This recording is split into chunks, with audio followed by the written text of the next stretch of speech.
আমার নাম শামীম আক্তার। আমি ইসলামপুর থেকে এসেছি নিউ রুটসে হেয়ার ট্রান্সপ্ল্যান্ট করানোর জন্য। আমি ইউটিউব আর গুগল থেকে নিউ রুটসের ব্যাপারে জানতে পারি। আজকে আমি শিলিগুড়ি ব্রাঞ্চে এসেছি নিউ রুটসে হেয়ার ট্রান্সপ্ল্যান্ট করানোর জন্য।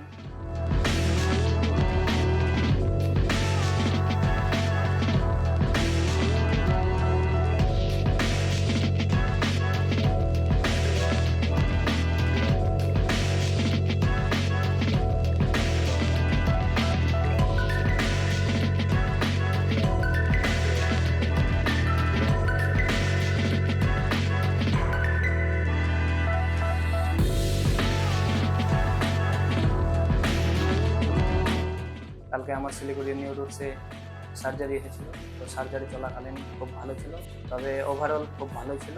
আর আজকে আমার দ্বিতীয় দিন, এখন আমি খুব ভালো আছি, কোনো অসুবিধা নেই।